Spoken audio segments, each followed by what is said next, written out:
executive session, So please. be it. Mr. Second. Laurie and Mr. Baker, and the time right now is 8:53. 8:53. Okay, now we'll start the regular meeting. Thank everybody for coming on the summer day. It was hard to get everybody to coordinate a time, so this one worked out. So I'm going to skip my remarks. We have a couple of grievances to go through. We had a holiday pay grievance that the board reviewed last month. We also spoke to the firefighter and the union president about it. We went back to council, and I'm looking for my motion minutes.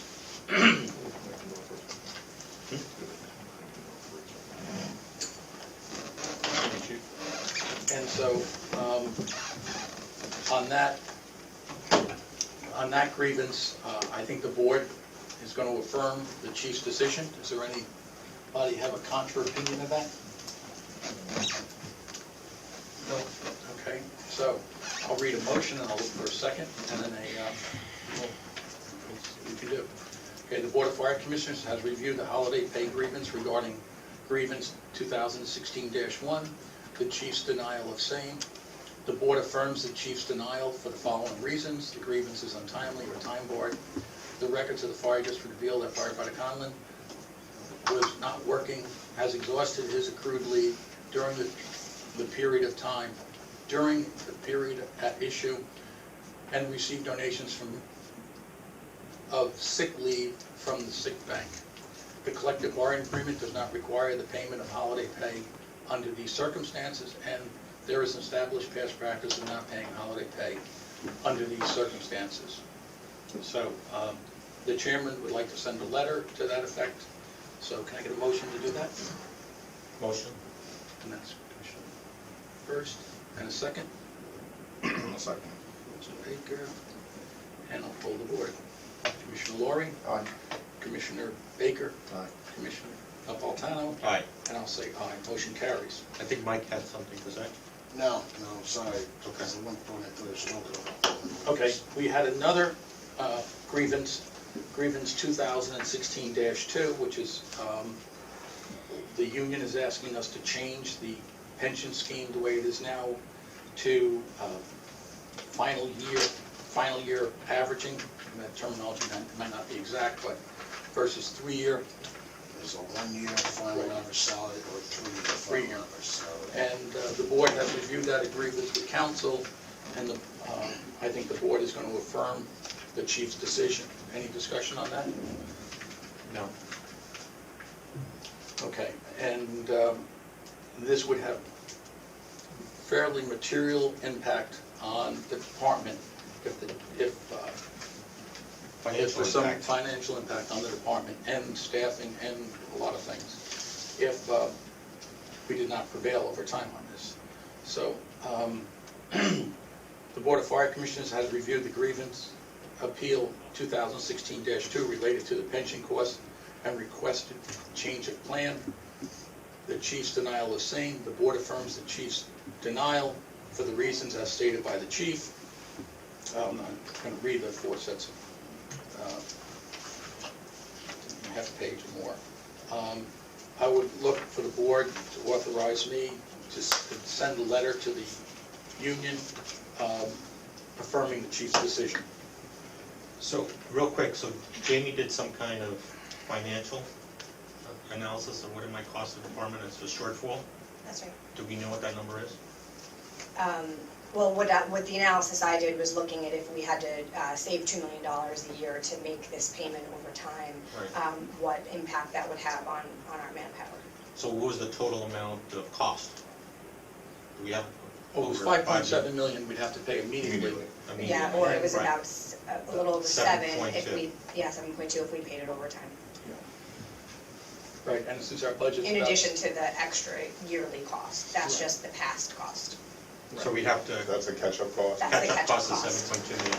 which is about 40% of your budget, Yes. which if you had to try to take $2 million out of next year's budget, what would you be, how many? We would be looking at having to reduce probably 12 to 14 positions, as well as cutting overtime, and that would be rough estimate right now that we're looking at. Okay. So the concept, if the union does prevail on this, is you have to know that there will be significant cuts to the overtime and significant cuts to the manpower. Just, we don't, the budget's $16 Well, million. it's a financial shortfall, we don't know what the Yeah. financial shortfall is. $16 million, you pay out It's a $7 million. shortfall we'd have to recover immediately. We can't really say how it's gonna affect them now, right? No, Until it'll we be get that material. shortfall. We know it's gonna be material. Okay, so can I get a motion to draft this letter and send it to the union, affirming the chief's decision to deny the grievance? I'll make a motion. Jeremy makes the first, and a second. Aye. Mr. Laurie, second. Okay, I'll poll the board. Mr. Laurie? Aye. Mr. Altantano? Aye. Mr. Baker? Aye. And I'll say aye, motion carries. So we'll draft a letter and send it over. Now, that's on those two pieces of business. I was gonna do the treasurer's report now. But I think we're gonna jump down on the treasurer's report for a minute. Well, I can do the treasurer's report fairly quickly, so I'll do that. I was gonna skip down. Is it okay if I do it, since Jamie just covered some of it? Jamie, you wanna give your, you submitted your report from the, you've dropped it in the drive, Yes, that's right. the normal budget stuff. Yes, normal budget, Okay, so you can see where and we are. just discussed if we had to go to an austerity plan, Yes, what that might be. that's right. And now we'll start doing our normal budgeting. It normally happens in August, we start having that discussion, Okay. because you weren't here last year for this, but, and John and I last year went over the budget in August, and in September, first meeting in September thereabouts, we have a draft budget, Okay. and then by the third Tuesday in October, we have to have a formal budget completely done by then. Right. And in order for us to know what the overtime's gonna look like next year, we would have to kind of make some projections Right. sometime between now and call it mid-September. Okay. That's where we're gonna be. Okay. Everything else should be as it is unless something dramatic happens and we'll have to make Okay. plans. So, that's the budget cycle for, because it's the third Tuesday in October, for all state budgets. Continuing, we have down here continuing education. Jamie is a CPA. In order for her to maintain her CPA license, and it's very good for us to have a CPA on board, because when Jamie communicates with state officials, it helps to have the status of a CPA when you're on the other end of the phone, I'm sure. And with our accountants, and when we deal with the orders, it's the same thing. In order for Jamie to do that, she has to maintain some coursework and some classes, which she's serving us, so we think it's our duty to pick up those costs. So I was going to read a resolution, and if the board agrees or not agrees. The fire district treasurer, Jamie Henstrom, CPA, is required to maintain certain education and professional standards to continue the advanced professional status she has achieved to date. The Board of Fire Commissioners believes it's in the best interest of the fire district and its taxpayers for our treasurer to maintain this very high professional standard as a certified public accountant. Therefore, the Board of Fire Commissioners, by this resolution, authorizes the treasurer to attend certain classes to maintain her CPA status. The fire district will reimburse the treasurer for reasonable cost of same as well as their CPA renewal fee. The treasurer will submit all bills to the board for review for payment, which shall not be unreasonably withheld. The renewal is a 3-year renewal costing approximately $300, and the continuing education is approximately 40 hours a year. Is that all fair for people? Absolutely. Okay, so can I get a motion on So that? moved. Mr. Second. Laurie, and a second, Mr. Baker. All in favor? Aye. Motion carries. All right. Thank you, Jamie, for doing all that CPA stuff. Jamie has looked at our cafeteria plan. Basically, it's called a cafeteria plan. It's really a flex spending plan. What a flex spending plan allows people to do is we can deduct from your pre-tax pay to offset your pension contribution for certain members. This is the healthcare. Healthcare. As well as your tax deductions. Right. So what we've done, just so everyone understands, is for those members that are contributing a portion to their health care, nothing is changing. You have historically made those deductions pre-tax, and what we have done now, the cafeteria plan that we had was put in place in 1991. It had never been updated since then. Obviously, there's many tax law changes that happened over that period of time. So what we've done at this point is we have updated our plan. So the point of doing this is so that we can continue to take those deductions pre-tax to give those members that are contributing the benefit of the tax treatment.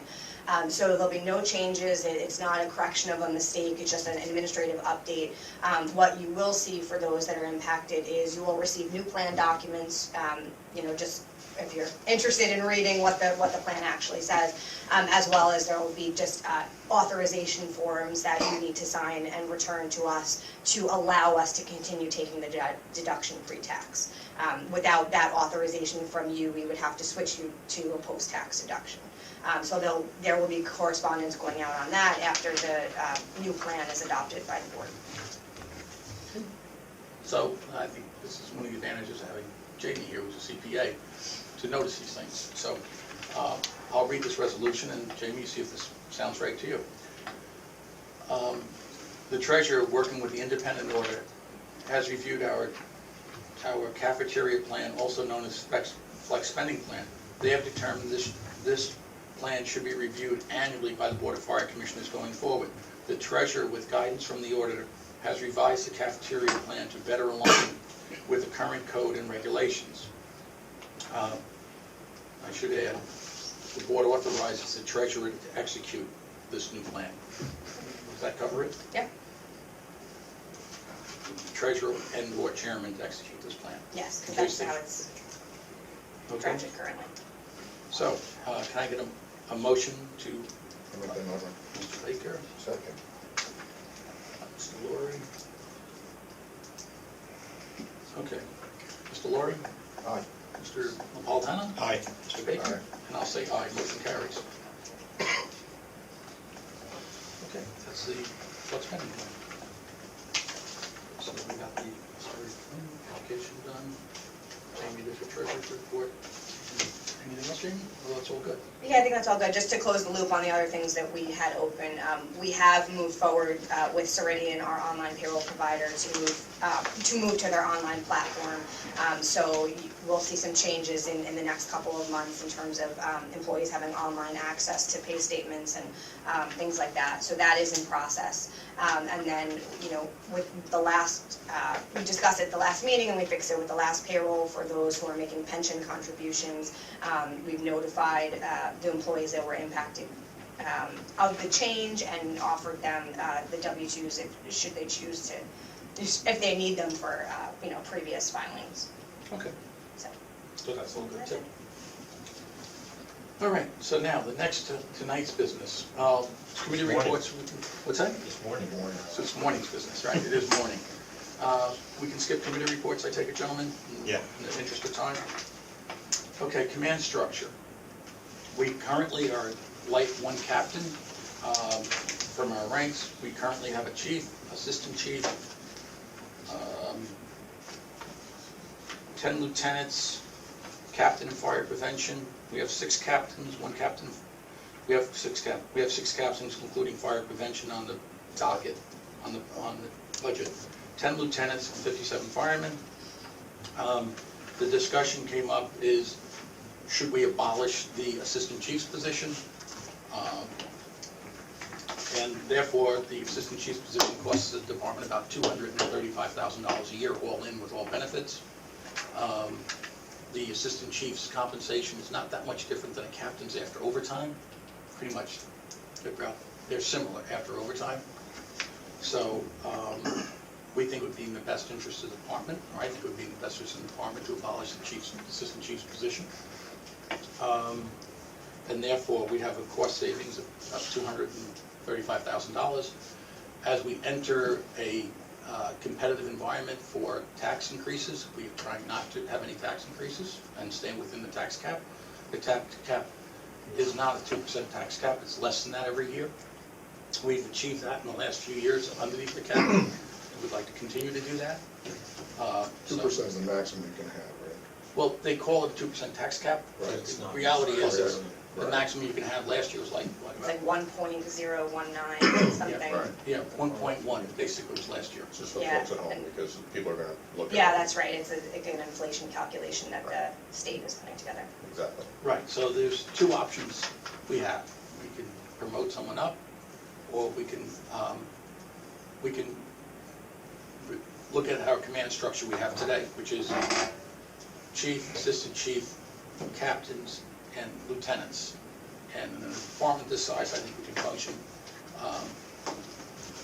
by having, just eliminating the assistant chief. It's been done by other departments of our size in the area. So, And for the record, this isn't performance-based, this is financially based, correct? financially based only. Just want to make that clear. Yeah, it's just because, and if we eliminate the position, the person does not lose their career at the fire department. They change their title, but they are not terminated or anything like that. They still maintain an employee. And as I said, right now, the captains have probably made more than the assistant chief this year because of the overtime. I know they have. They've outpaced the assistant chief. The captains are probably the highest paid people in this department today, even exceeding the chief, the way the math works. Last year, yes. Last year as well, and probably this year so far. Yeah. It's looking that way. Yeah. the way it's going. So, any discussion among the board? I hear what the board is saying and all that, but I cannot see dumping the assistant chief and putting the workload on the chief.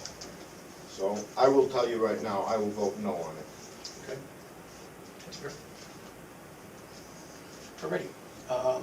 So, Mr. Baker, if you want to read the motion, and we'll see if we get order. Do you want to make that motion?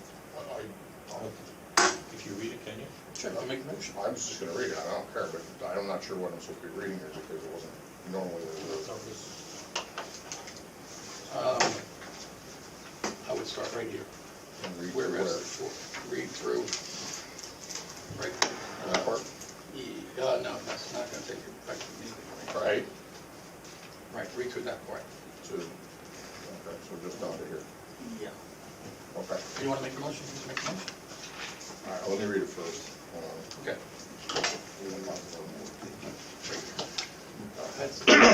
Whereas New York courts have held that a public employer may abolish civil service positions for the purpose of economy or efficiency as long as the position is not abolished as a subterfuge to avoid statutory protection afforded civil servants before they are discharged. Whereas in accordance with Civil Service Law Section 80, when positions need to be abolished, such abolition is allowed where the discontinuance of the positions would promote efficiency and economy, provided that the employer acts in good faith. Whereas New York State has experienced a well-publicized fiscal crisis and has instituted several cost-saving measures and resolutions in an effort to reduce costs and expenses, including, not limited to, the tax cap measures, and the Eastchester Fire District experienced the same,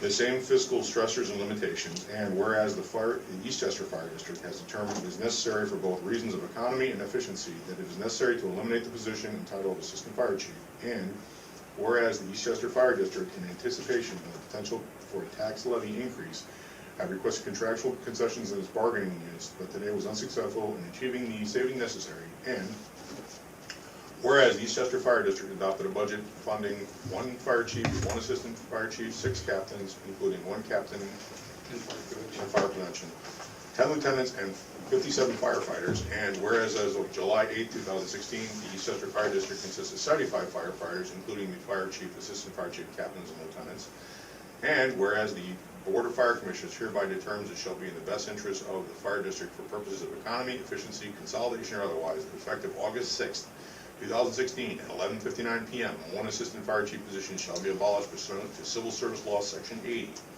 and whereas any suspension or demotion upon the abolition or reduction of positions shall be determined pursuant to Civil Service Law Section 80, and whereas it is the intention of the board that if, after the civil service review of seniority and rights, that if eligible, the individual currently holding the assistant fire chief position shall be appointed to a captain's position.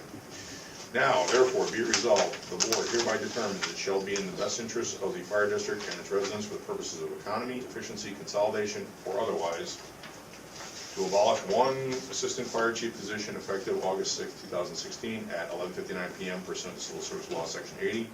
Be it further resolved that the chairman of the Board of Fire Commissioners or his designee shall implement any such suspension or demotion in accordance with New York State Civil Service Law and shall provide any notifications as may be required by law. That's the end.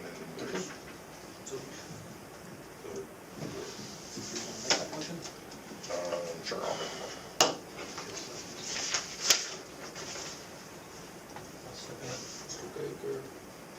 On the motion, before we vote on it, we've been down this road once before. Probably, some of you gentlemen out there probably weren't even born.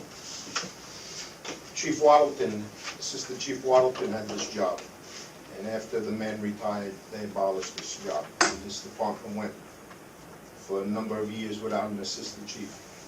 Then the local came back and they wanted the assistant chief, and Captain Gormson became the assistant chief, and that went on. And that assistant chief's position has been here since. That's quite a number of years, and we worked with it, and there was a reason for having an assistant chief. And I personally still think, even though I know you said you got cost involved in it, still think we need the assistant chief's position. And I vote no on abolishing it. Okay. And after the vote's taken, I do have to excuse myself. I have to be to work already a half hour late. Okay. Commissioner Travoltano? Oh, on the call. Mrs. Lori voted no. Oh, the only thing I want to say is I agree with Commissioner Lori's comments, but in the same way that it was removed years ago, board still has the ability to bring it back, so. That's true. I mean, it can be a negotiation in the Could be, future right. too. So And if it comes back under law, the person who It comes back in Comes the next back. 4 years, it goes to the person holding the slot today. They have the Is opportunity offered to come back. Is Or offered offer it the again. slot if they want it. first. Yep. Okay. Okay, ready to vote? Those are good comments. That's well said. Okay, so you're, Aye. aye. Aye. I'll say aye. Mr. Lori said no, motion carries. Gentlemen, you'll have to excuse me to the Okay, well, public. thank you for I'm making sorry, me- I can't attend the whole meeting. What we got, yeah, we're pretty much down to the bottom of the, well, right now, we're gonna talk about a generator on engine 27. Okay, I'm sorry I have to leave. Whatever we can. Take care. Mike, you have a generator on engine 27? Yeah, just a brief, Oh, we have bills. Do you have bills for us to do tonight? there Can I were, get the bills so I can just see them out? might be in the front, Mary Lou, would you leave the folder? Other than front. Just have to communicate with You did that already.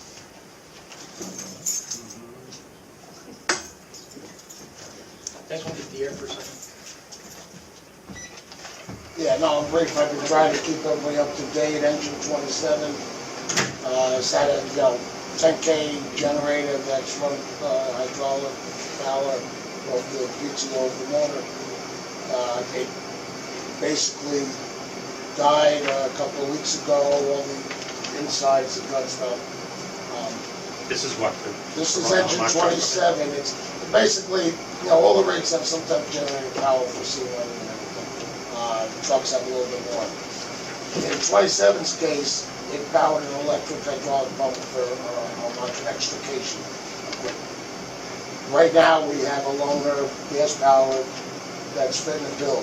My first thought was purchase that and do away with it, but we do still need a generator of some sort to power the other equipment on the engine. The concern was that it might be a little too costly. As it turns out, our repair people have a connection with past employees of the company, their maintenance. Basically, they do remanufactured generators. They drop in without changing the whole configuration. Alright, And so the this is total good. I mean- cost will come in just over $9,000. So how old is the Hamacho? The Hamacho, off the top of my head, I'm gonna say 5 years, 5, 6 years. So we need to start looking about replacing that too. No, there's nothing wrong with the Hamacho. There's nothing wrong with the Hamacho. What's the It works life fine. expectancy on it? I just don't want to be down, like what you said, we don't want to be, Well, Extending we're its talking life about when the we don't- generator for engine 27. No, I know, but it seems that the critical issue we're fixing it is to support the Hamacho tool. No, I can support for $9,000, I get a gas powered motor, do the same thing, but then you're still without electricity on the engine. No, I- You see, I'm trying to avoid connecting it to the PTO and just from the street generator. Not a big number. It's not a big number, I agree. How much runs off of 220 Hold on one plug second. that is powered by the generators? Generators are on the rig for other reasons also. So if there is a very viable, reasonable solution, just over $9,000 to have Ruscon drop in a new remanufactured generator in the same place. That's okay, I mean, I agree with this, I'm just saying, let's So, focus also on the That's all we have. Montro. One more? Moving The one forward, warrant and it's the coming out of credit it. card. That's Yeah, it. your credit card bill. Okay, maybe confusing with, we are still moving forward with replacing the old Hearst equipment. Okay, That's obsolete. all right. And now we're looking for battery operated. Disappointingly, I'm still awaiting some written comments from the officer that saw both. That is kind of my point, because if we're gonna look at a battery one, But that's Hang on, separate, no. they're two different rigs. true, but then we could share the same power resources across the two tools, across two engines. So we'd have a common extrication, No, well, we my, would replace that too, that's my point. We would have common ones, the same kind. I would not go to all battery. Okay, I would not, I'd prefer, the onboard, what we have, and the battery. And the thought was, what I also put in emails, that because 27's been run so much, try and get it, once we have the battery equipment, the new, most, the newest models out there is the goal. We could actually switch engine 30 and engine 27 to, I was just try and I'm looking at life. having a common platform, so when we outfit 2101, you can also have battery backup on there, which would support two engines. Long Well, time. we could put a battery bank charger. Yeah, So, that's- yeah. So that's why I asked the question. Let's just look forward as well, not just at this engine, when we make some of these purchases. Okay, so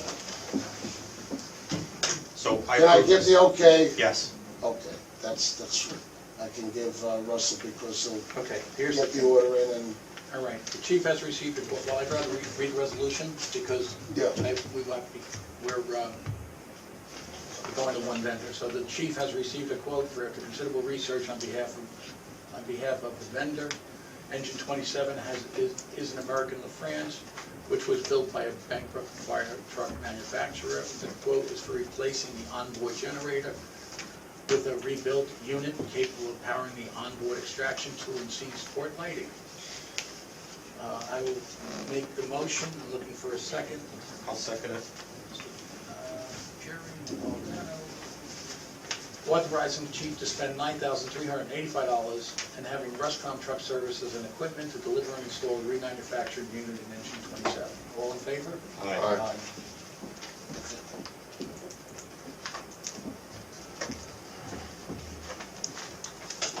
All that for, I forget the claim for paying that.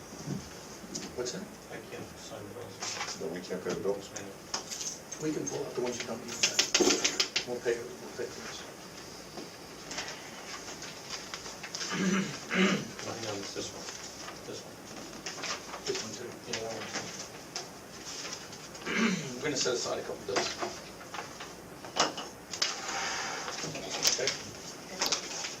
The stamp is there, I don't know how, if you wanna, No, I'm gonna run two over here. okay, And then you can do the math. We'll do the math later. that's fine.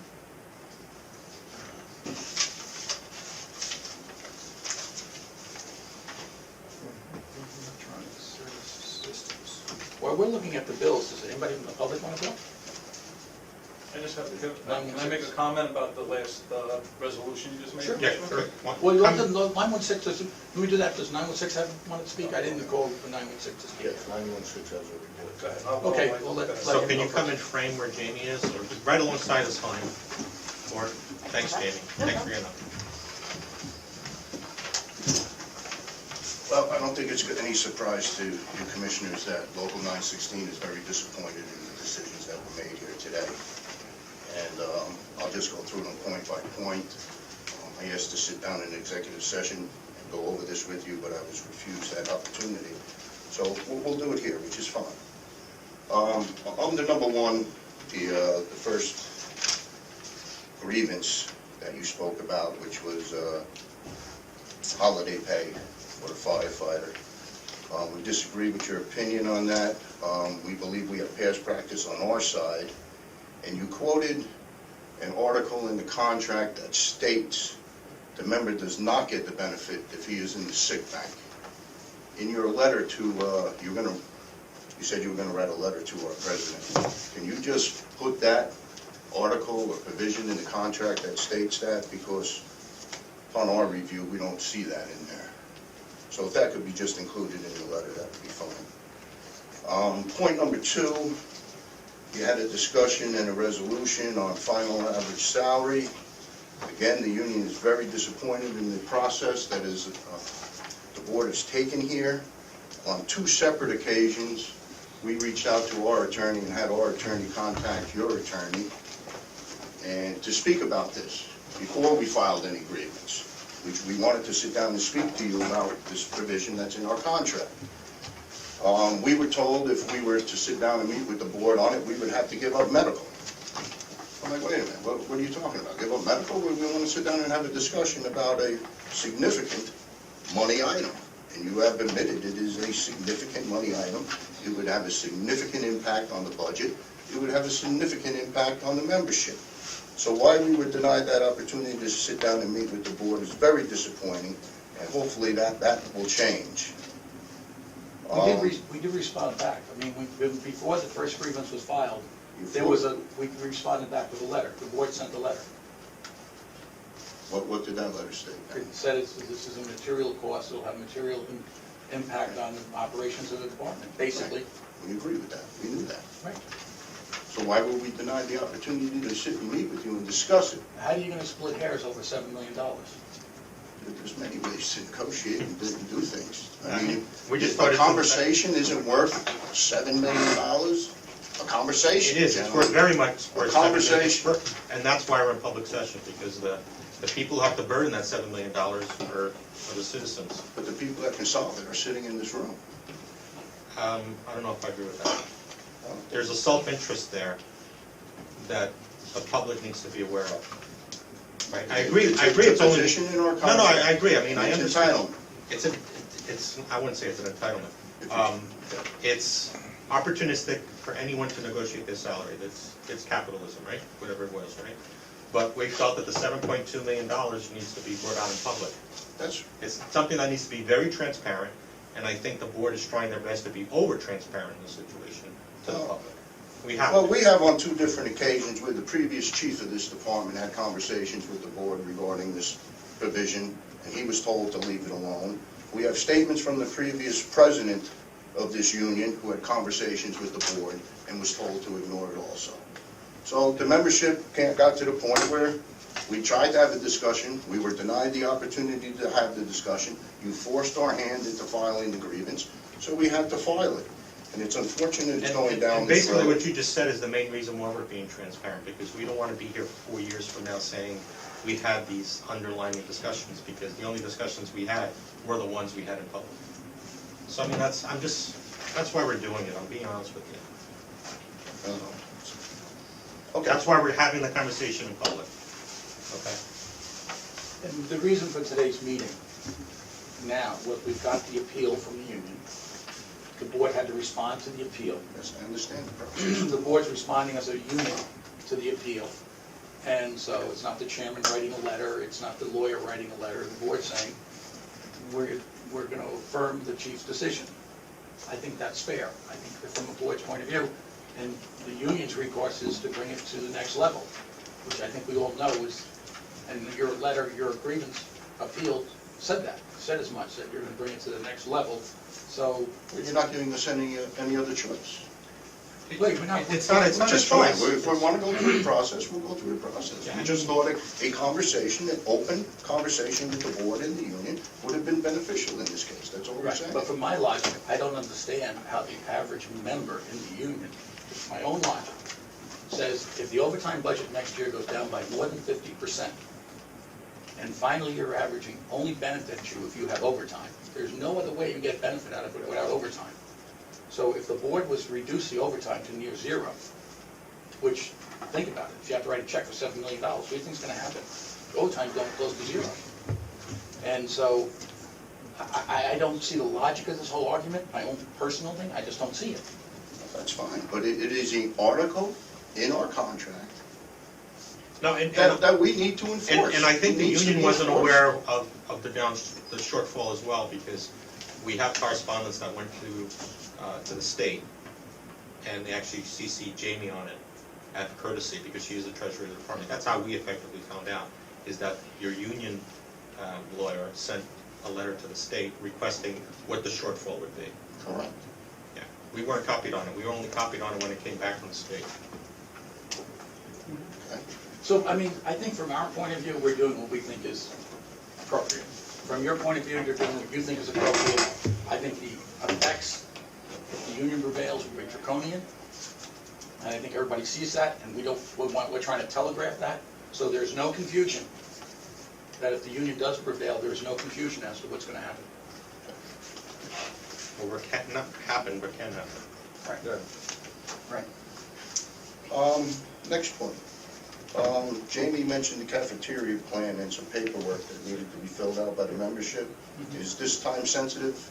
No, it's within this tax year probably. Yes. But while they're still taking out the deduction, she'd rather get her paperwork done. No, I was just wondering if they just needed, like, it It's all needed to be retroactive. done immediately. or- And if the union has any problem with the wording or anything, give it to Jamie, Jamie will get it to the board and we'll I resolve don't it. think this would be a problem. It sounds like it's the right thing to do. I was just wondering if it was time sensitive because guys are on vacation.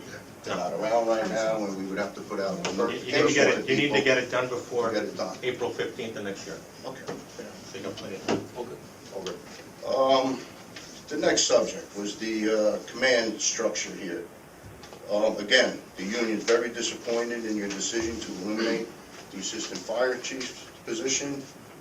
I'm a little disappointed that under the, well, I don't know if you got through your report, chief, to be honest with you, they kind of got cut off. No, the chief goes next.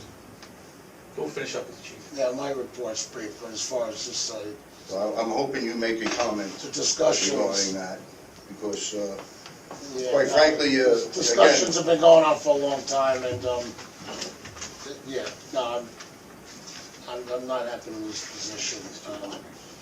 well, again, you just made, we know that you've been looking to do this for a while, and it was Who's been attempted, looking, there was, wait, who's been looking to do this for? I think the commissioners Oh, have made the I'm sorry, statement I that thought they've you been were looking at. I felt you were directing that No, to no, me. no, chief, I'm directing my comments to the board. Oh, okay, sorry.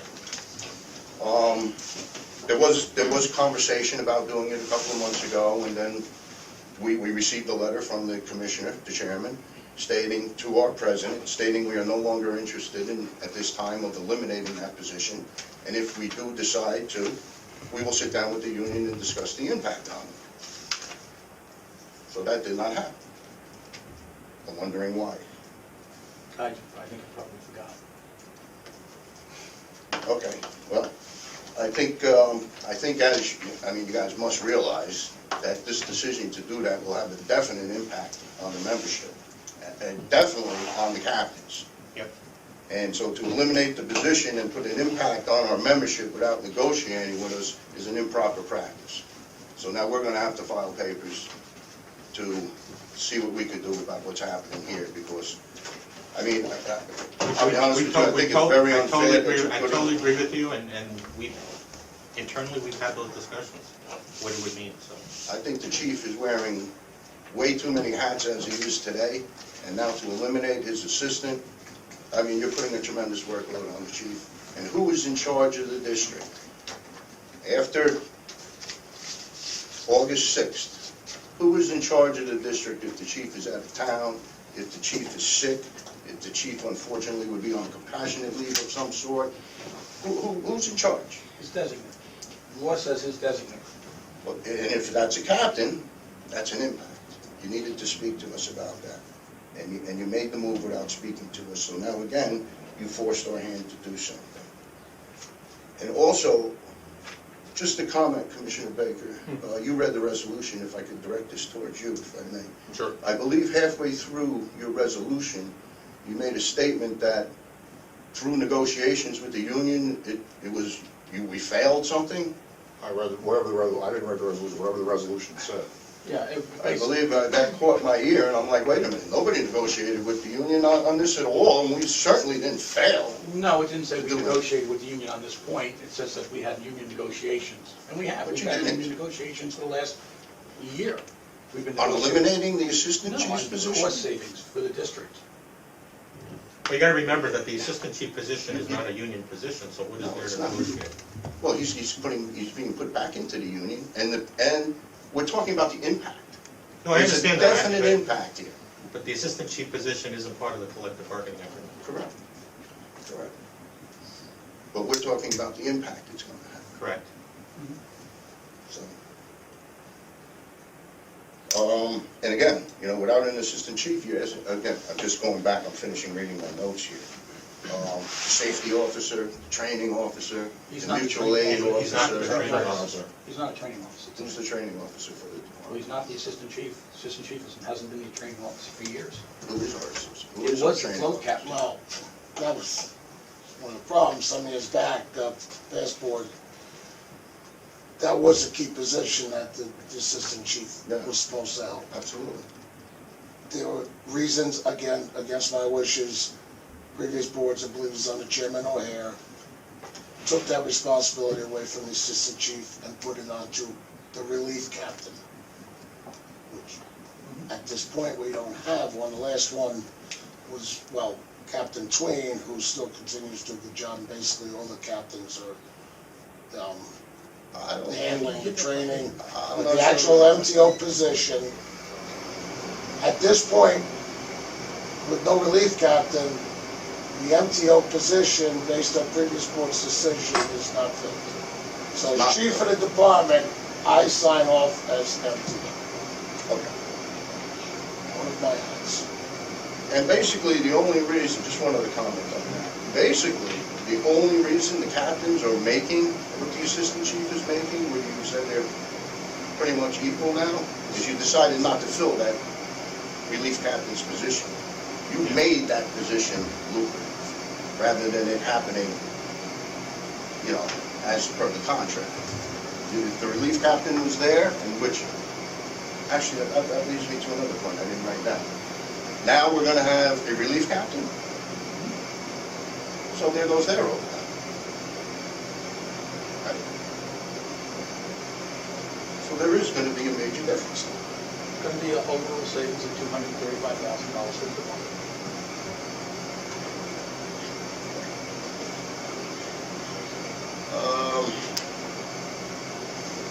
Okay. And again, well, you spoke about the austerity, I think we spoke about that.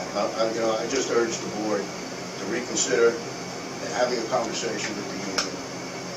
And I think that's the way to go about this. I think the union's in agreement. Yeah. Otherwise, how are you gonna explain? You know, if there was a provision in the contract, and now we have to reduce manpower by 12, 14, whatever the number was, and now the town is gonna have reduced fire protection, insurance is gonna go up, the ICO rating is gonna go up. I mean, it's worth a conversation. So But I I'm think- gonna end it with I'll that. just make one comment. I think maybe the union believed this final year averaging is a bargaining chip. We view it as catastrophic. It's not a bargaining chip. That's where you get the differential trip. You're probably believing this is a bargaining chip in the CBA talks. We're viewing it as a catastrophic event for the department. That's maybe the difference. I certainly did not think that it would affect our budget this much. From the minute it came up, I really discounted it, thinking it wasn't a big deal, until we got wind of the Otherwise, I thought. would have been mistaken. Yeah. So it was $7 million. And you go, okay, that's almost. Well, you know what, it may not be, I mean, you guys probably didn't know about this, but I know the board knew about it. I don't think anybody realized there was a cost of $7 million involved. But you knew the clause was in the contract. Actually, Tom. I did. Didn't know the effect of the. Tom, the You didn't wording, know that clause was in the contract? I didn't study every clause. There's things out there that thing's been there for 40 years. 40 years. They have 40 years to act on it. A lot of boards go by in 40 years. Tom, I'm gonna agree. To me, the way I've read it, and I brought it up to past union presidents, why was it not being pursued through negotiations? And I was told, no, it's, you know, it's not relevant, or so, or it was a non-starter. It's from the early 70s. We know it referred to Tier 1. I look at the contract. It doesn't specify the 1 year as opposed to the 3, the way it's referenced in the state. There are differences. Tier 1 was 1 year. Tier 2 was 3-year final average salary, which also gives you the option of going back. It doesn't have to be a final. Whereas 1 year final average is your final 12 months. There is no going back to a better 12 months. So that's something else to consider. It's really worth it. Final year average salary provides you the opportunity to take your final year salary or your best 36 months. What you have now, and I have, Tier 2, Tier 5. We also should note this is no benefit to Tier 6 or newer hires. It's not a benefit for everybody equally. What we have is 3-year final average salary, Tier 2. The 1-year final average salary does not allow you to go back to a better year. You're bound to use the last 12 It months. provides you the opportunity to take your best 36 or your final year. No, It's the Well, better. no, it's the okay, better- no, I get, the better he's of right. the two. He's right. No, it's okay, it's the way it's, yeah. It's the better of the We two. could, yeah, that's a good point. We could spend $7 million for maybe a handful of guys that might, and it boggles my mind that we've had so many Tier 2 guys go that won't benefit because it's past. You're gonna spend all this money, and you're gonna have a lot of guys here say, geez, I'm better off with the 3-year one from 2014. So And now you can take advantage of it. That's their option. I know, but quite honestly, I think it's an extreme cost. Look, make no mistake, I don't get overtime. My last year's gonna be my best year. It would benefit me more. That's why I used to bring it up to the past union presidents over the years. Hey, why don't you look into this? Because it would be good for me. But the effect is not good for me, so I would do without the extra $100 a month in retirement. What you also gotta look at, and this is the way I see it, that was there for Tier 1 from the early 70s. Tier 2 came along, you only had the option of 3-year, just like Tier 5, and Tier 6 is God knows worse. But legislation was created to allow a buy-in for Tier 2 back in the 90s, I believe it was. I don't remember the exact time. That's when it should, there's another clause in the contract that agrees if legislation or things change, both parties agreed to negotiate that additional benefit. So there, yes, there, I'm agreeing, it needs to be negotiated. During negotiations, is the union willing to give something up for it down the road? Sometimes I wonder, they gave up money for 24-hour shifts, and now they're complaining that I'm paid as high as So I'm willing to speak with us.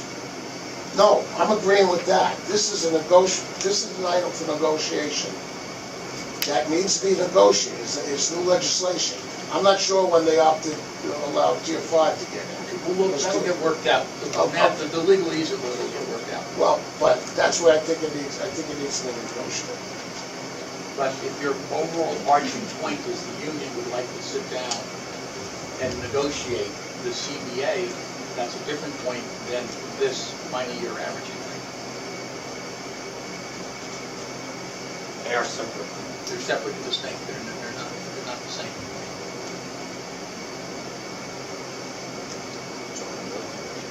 Right, yeah, that's the point. Somebody else want to say it? Anybody else want to speak? Yeah, I just wanted to make a quick point with the generator on 27. I know it's not a big ticket item, $9,000 in the grand scheme of things, but you're putting a new generator on a 16-year-old engine that has over 100,000 miles on it. Right. Just so everybody's aware.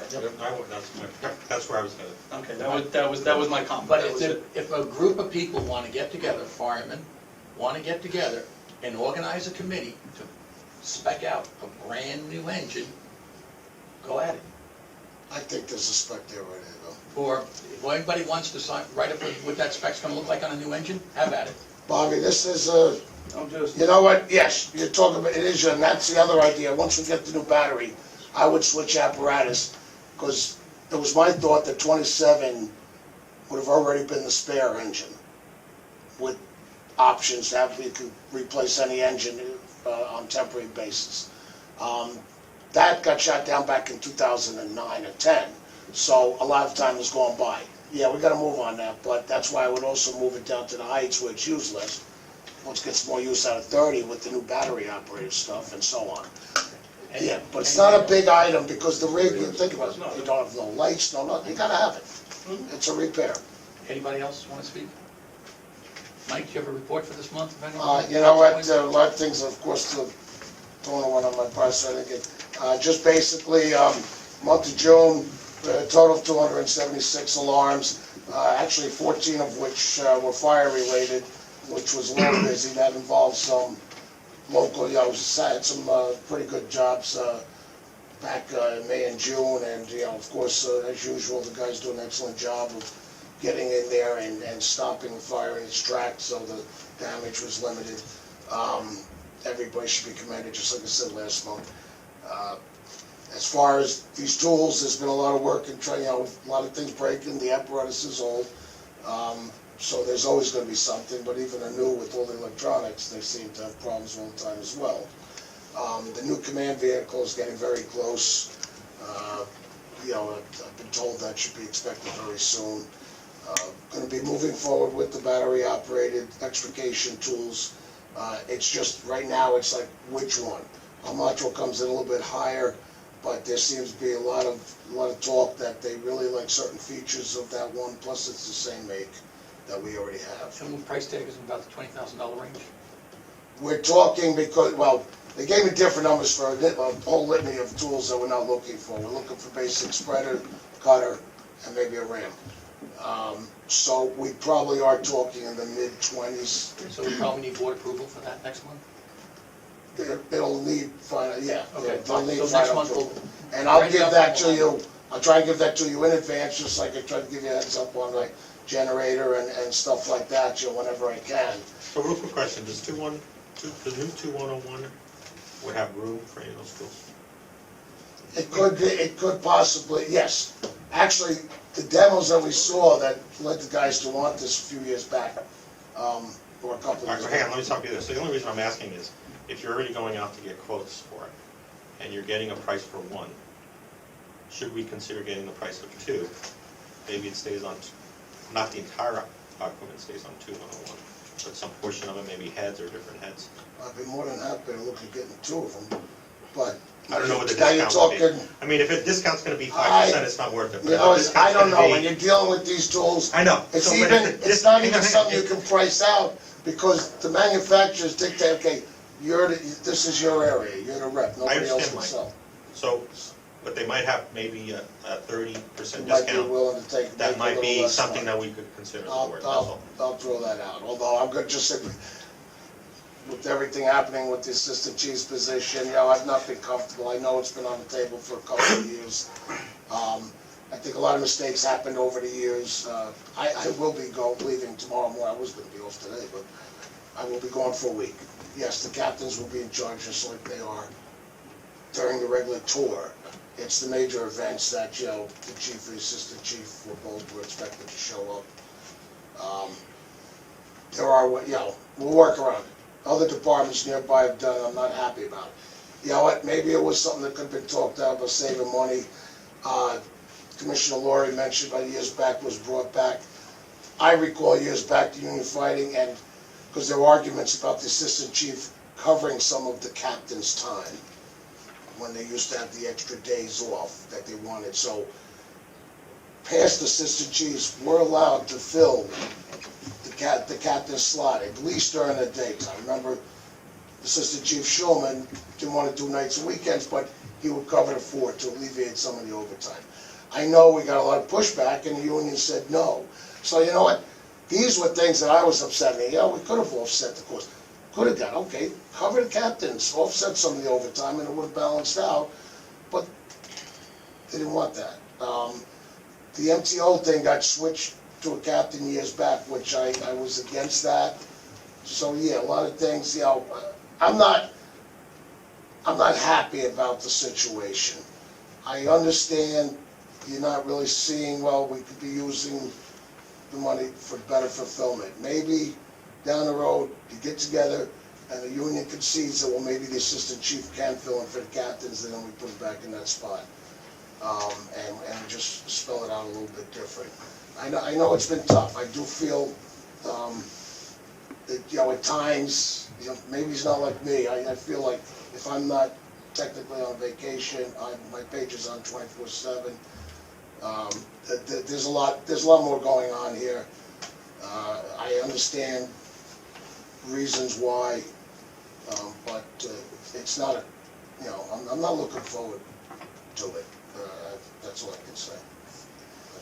Thank you, Mike. I got one more thing, Mike, so we got a lot of construction going on in town, I know. so, anything you wanna say publicly about that? Everything going the way we want it to go? For the most part, okay, I'm sorry, yes, there was some discussion.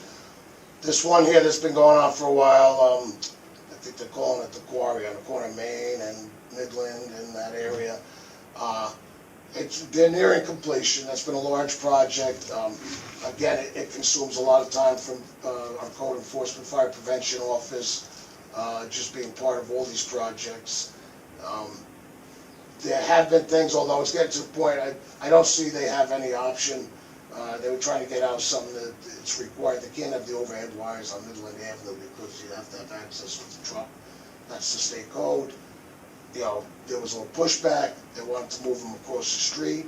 I said, I don't care as long as they're not in front of the building, but then the village is saying, you know, the original agreement and the planning board approval was based on the fact they'd be buried.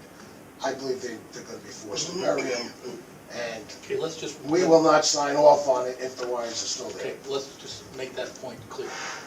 The big construction project on, Well, we've got a few. We're talking Main about corner Main and Main, Midland. and Midland, the It big fronts, part of it all-wood fronts structure, Midland. the all-wood structure made out of, Well, their choice of construction methods Okay, is well- that's something different. Right. Light construction methods. light construction, It's light lightweight truss wood construction. truss construction. That building, just let me frame this, Mike.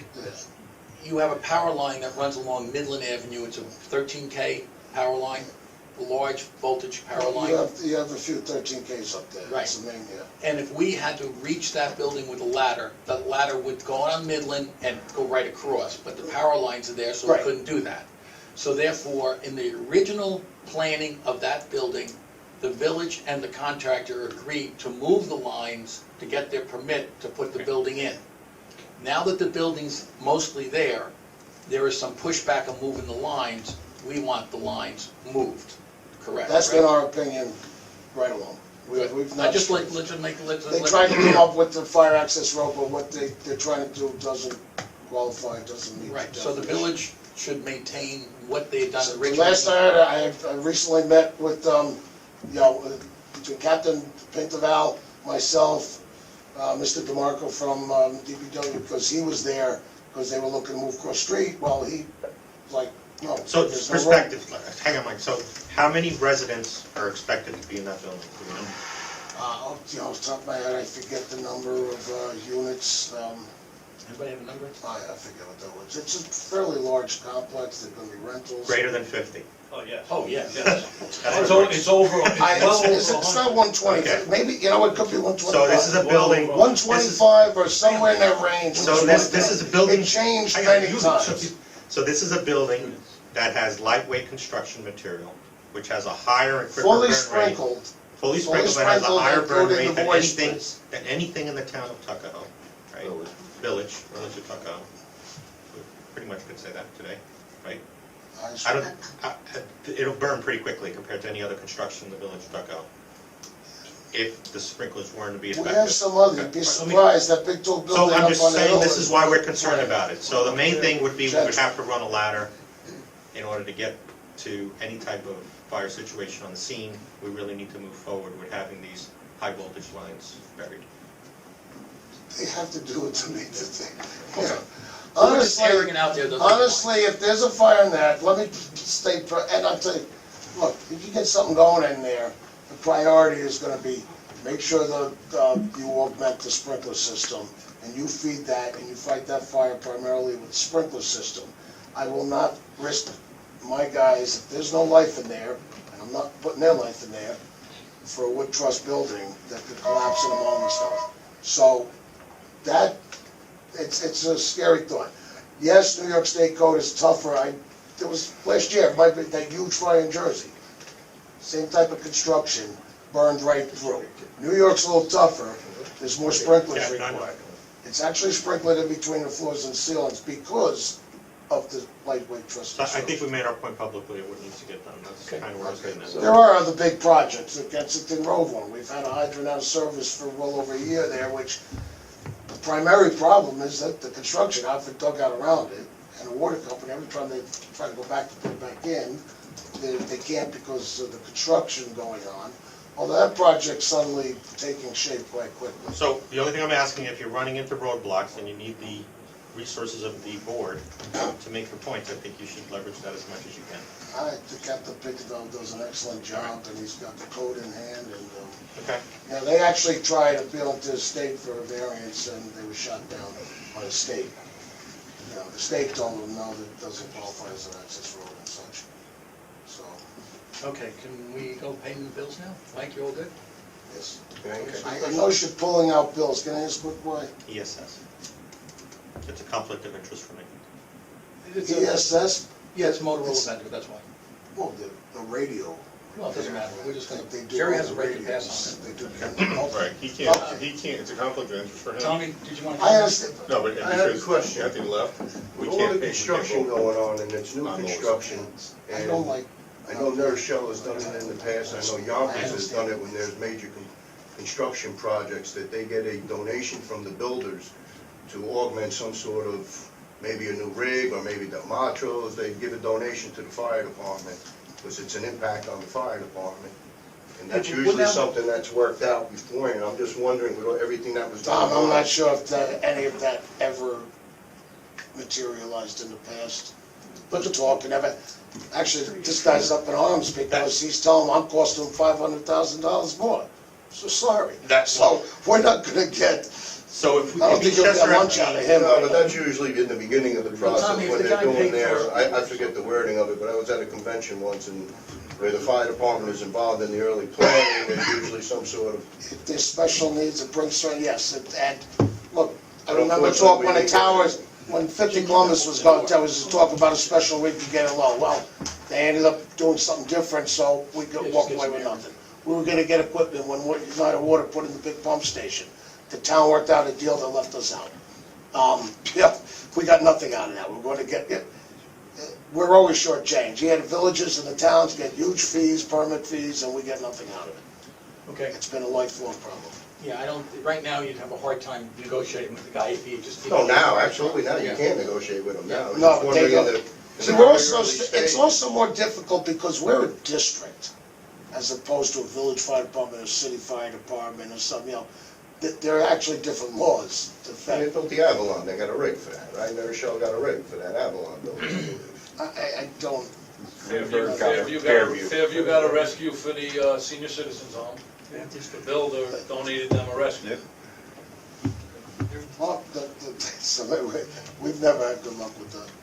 I think we would have to. I think they we would pay too have- many permit fees. Someone would have to create an Eastchester FD foundation to accept that donation. I don't think we can, as a government board, accept a donation of that size, if I'm not mistaken. We don't have a foundation. Well, I think, no, yeah, Doesn't matter. that's always something. Okay. So, we gotta pay the bills. I think I could subtract the number out. 224. What's that? It was $224 a day. Yeah, I took out $224, I just wanna make sure I did the right math. Okay. Oh, you have a permit bill in here too also for 400. We already paid that, that's all. We did, it was, there was a resolution at last month's board meeting. We don't need to sign for this then, do we? I didn't. Just sign it. What's that? Sign it. Okay.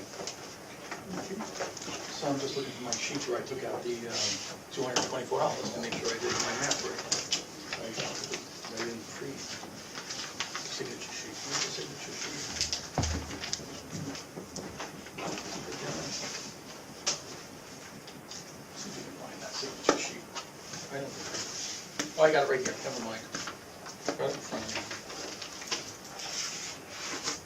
Okay, so the number is, it's not this much. All right. Ms. Henstrom presented the monthly bills and vouchers for the board's approval. The chief has reviewed all bills prior to the meeting except search. After board review, the board approved all bills and vouchers marked for payment totaling $33,306.92. Two bills were removed for $224.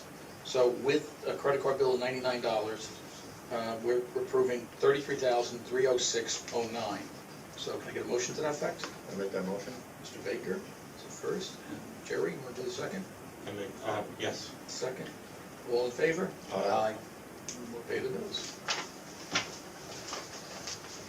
Okay. Now, we got all the signatures on this. Any other public comment? Any board member comments? Okay. That's all we have then. What time is it now? 9:58. 58. Motion to close the meeting? I make that motion. Mr. Baker. Thank you, Jerry. Second it. All in favor? Aye. Aye. Thank you, everybody. Thank you, everybody, for coming.